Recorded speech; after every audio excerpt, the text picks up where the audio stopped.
இப்போது புதிய அறிமுகம் ஆச்சி ஹோட்டல் சாம்பார் 50 கிராம் ரூபாய் 20 மட்டுமே.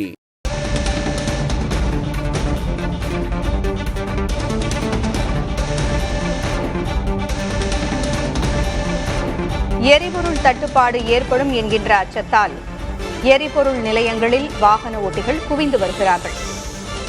எரிபொருள் தட்டுப்பாடு அச்சத்தால் எரிபொருள் நிலையங்களில் வாகன ஓட்டிகள் குவிந்திருக்கின்றனர். நீண்ட வரிசையில் அவர்கள் காத்திருந்து எரிபொருளை நிரப்பிச் செல்கிறார்கள். மக்கள் தங்கள் வாகனங்களில் டேங்க் முழுவதும் எரிபொருளை நிரப்பி வருகிறார்கள். எரிபொருள் நிலவரம் தொடர்பாக இன்று மாலை மத்திய அரசு விளக்கமளிக்க உள்ளது.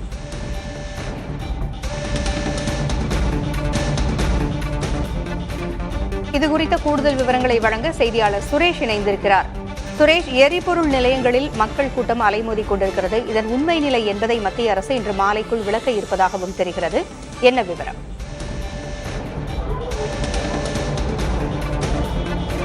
பூங்குழலி, சென்னை உட்பட தமிழகத்தின் பல்வேறு ஊர்களிலும் இதேபோன்று பெட்ரோல் நிலையங்களில் அதிகமான வாகன ஓட்டுநர்களும் பொதுமக்களும் குவிந்திருப்பதை பார்க்க முடிகிறது. நாம் இருக்கக்கூடியது சென்னை சாலிகிராமத்தில் இருக்கக்கூடிய ஒரு பெட்ரோல் நிலையத்தில் தான் நாம் இருக்கிறோம்.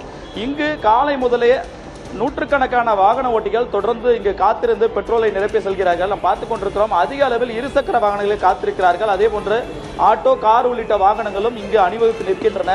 இவர்கள் பெட்ரோல் கிடைப்பதில் ஏதாவது சிக்கல் ஏற்பட்டு விடுமோ என்ற ஒரு அச்சத்தின் காரணமாக அவருடைய டேங்குகள் நிரப்பிக் கொண்டிருக்கிறார்கள். ஒவ்வொருவரும் அதிக அளவு தங்களிடம் இருக்கக்கூடிய பணத்திற்கு முழுவதுமாக அந்த டேங்கை நிரப்பி செல்வதை காண முடிகிறது. நாம் பார்த்துக் கொண்டிருக்கிறோம். இவர்கள் கூறுவது என்னவென்றால், ஏற்கனவே சமையல் எரிவாயுவுக்கு ஒரு தட்டுப்பாடு என்பது ஏற்பட்டிருக்கிறது. அதுவும் இந்த வணிக சிலிண்டர்கள் தட்டுப்பாடு காரணமாக உணவகங்கள் பலவும் மூடப்பட்டிருக்கின்றன, விறகு அடுப்புகளுக்கு மாறி இருக்கின்றன. இப்படிப்பட்ட சூழலில் தான் ஒருவேளை இந்த பெட்ரோலுக்கும் தட்டுப்பாடு ஏற்பட்டு விடுவோமோ என்ற ஒரு அச்சத்தின் காரணமாக நேற்று இரவு முதலே தமிழகத்தின் பல்வேறு ஊர்களிலும் இதுபோன்ற நிலை நீடித்திருந்தது.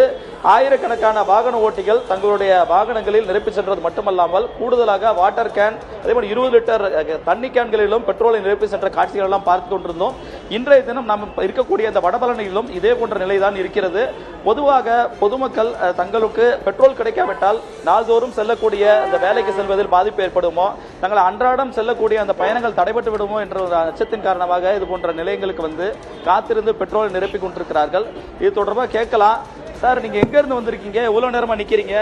பெட்ரோல் கிடைக்கும்னு சொல்லிட்டு இருக்காங்க, கிடைக்காதுன்னு ஏதாவது உங்களுக்கு? இல்லை, 1 மணி நேரமாக இங்கே நிற்கிறோம். இன்னும் நமக்கு போடல.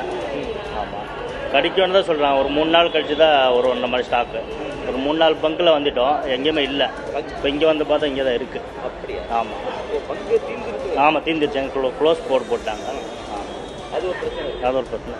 பூங்குழலி, இதே போன்று இதுக்கு அருகே இருக்கக்கூடிய மற்றொரு பங்கில் பெட்ரோல் தீர்ந்து விட்டதன் காரணமாக அந்த பங்க் மூடப்பட்டிருக்கிறது. ஏனென்றால் பலரும் வரக்கூடியவர்கள் தங்களுடைய வாகனங்கள் முழுவதுமாக பெட்ரோல் நிரப்பி செல்வதன் காரணமாகவும் பங்கில் இருக்கக்கூடிய அந்த எரிபொருள் என்பது விரைவாக தீர்ந்து விடுவதாக கூறுகிறார்கள். அதே நேரத்தில் புதிதாக நாள்தோறும் வரக்கூடிய எரிபொருள் வருவதிலும் சில தாமதம் ஏற்படுவதன் காரணமாகவும் அவர்களுக்கு வழக்கமாக இந்த நேரத்தில் தான் வரும், இந்த ஒரு குறிப்பிட்ட நேரத்தில் வரும் என்றும், ஆனால் அதற்கு முன்பாகவே அதிகமான வாகனங்கள் வந்து பெட்ரோல் நிரப்பி விடுவதன் காரணமாக முழுவதும் தீர்ந்து விடுவதாக கூறுகிறார்கள். அதன் காரணமாகவும் இந்த வாகன ஓட்டிகள் எல்லாம் அச்சத்தில் இருக்கிறார்கள். சார், எவ்வளவு நேரமா காத்திருக்கிறீங்க? உங்களுக்கு என்ன சிக்கல் இருக்கு? ஒரு அரை மணி நேரமா நிக்கிறாங்க. கூட்டம் கலையவே இல்லை, அப்படியே நிக்குது. இங்க வேற எங்க பெட்ரோல் பங்க்லயும் பெட்ரோல் இல்லை. ஆனா கவர்மெண்ட்ல இருக்கு பயம்லன்னு சொல்றாங்க. ஒரு முன்னெச்சரிக்கை நடவடிக்கை எடுத்தால் இவ்வளோ தூரம் நிற்க வேண்டியதில்லை, இவ்வளோ பேர் டைம் வேஸ்ட் பண்ண வேண்டியதில்லை. முன்னெச்சரிக்கை நடவடிக்கை இல்லாதனால நம்மளை இவ்வளோ பெரிய கண்ட்ரியை வச்சுக்கிட்டு இதெல்லாம் ரொம்ப சங்கடமாக இருக்குது. கேஸே இல்லைங்கிறான். ரெண்டாவது பூங்குழலி, இது போன்றுதான் ஒவ்வொரு வாகன ஓட்டர்களும் சொல்கிறார்கள். அவர்களுக்கு அருகே இருக்கக்கூடிய ஒரு பங்கில் பெட்ரோல் தீர்ந்து விட்டதென்றால் எல்லா பங்கிலும் தீர்ந்து விடுமோ என்ற ஒரு அச்சம் அவர்களுக்கு இருக்கிறது. ஆனால் குறிப்பிட்ட கால இடைவெளியில், அதாவது நாள்தோறும் அவர்களுக்கு கிடைக்க வேண்டிய அந்த நேரத்தில் பெட்ரோல் மீண்டுமாக அந்த நிலையங்களுக்கு வந்து சேர்கிறது. மீண்டும் இந்த பெட்ரோல் பங்குகள் பெட்ரோலை போடுகிறார்கள். அதே போலதான் இந்த பங்கில் நேற்றைய தினம் பெட்ரோல் தீர்ந்து விட்டது. ஆனால் இன்றைய தினம் மீண்டும் பெட்ரோல் வந்து வாடிக்கையாளர்களுக்கு, பொதுமக்களுக்கு பெட்ரோல் என்பது விநியோகம் செய்யப்பட்டு வருகிறது. பெட்ரோலை நிரப்பி செல்கிறார்கள். ஆகவே அச்சம் இருக்க வேண்டாம் என்று இங்க இருக்கக்கூடிய ஊழியர்கள் தெரிவிக்கிறாங்க. ஆனா பங்க்ல பெட்ரோல் தீர்ந்தா வந்துருதா உங்களுக்கு? வந்துரும் பெட்ரோல் வந்துரும். நேத்து வந்து ஒரு லோடு, கால ஒரு லோடு வந்துச்சு. அதனால எல்லாருமே நிறைய பேர் வர்றாங்களே, உங்களுக்கு எவ்வளவு வேற என்ன சிரமம் இருக்கு? நிறைய சிரமம் இல்ல, போறதான் வேலை எங்களுக்கு. காலையில எத்தனை மணில இருந்து போட்டுட்டு இருக்கீங்க? காலை 6 மணில இருந்து. 6 மணில இருந்து தொடர்ந்து. வழக்கமாக இந்த போன்ற பெட்ரோல் விற்பனை நிலையங்களில் வேலை செய்பவர்கள் சற்று நேரம் ஓய்வெடுக்கும் அளவிற்கு வாகனங்கள் என்பது குறைதாக வரும் என்றும், ஆனால் இன்று ஒரு நிமிடம் கூட ஓய்வெடுக்க முடியாத நிலையில் அடுத்தடுத்து வரிசையாக நிற்பதன் காரணமாக தொடர்ந்து இங்கு இருக்கக்கூடிய வாகனங்களுக்கு பெட்ரோல்களை நிரப்பிக் கொண்டிருப்பதாக தெரிவிக்கிறார்கள். பூங்குழலி, தகவல்களை வழங்கியமைக்கு நன்றி சுரேஷ். எரிபொருள் தட்டுப்பாடு ஏற்படுகின்ற அச்சத்தின் காரணமாக மக்கள் அலைமோதி கொண்டிருக்கிறார்கள்.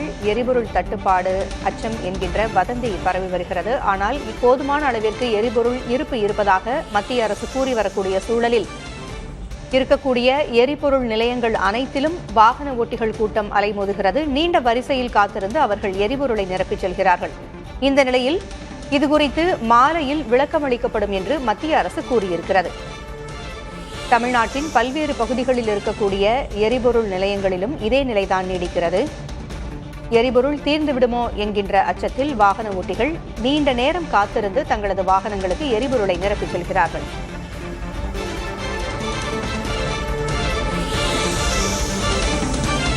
இப்போது புதிய அறிமுகம் ஆச்சி ஹோட்டல் சாம்பார் 50 கிராம் ரூபாய் 20 மட்டுமே.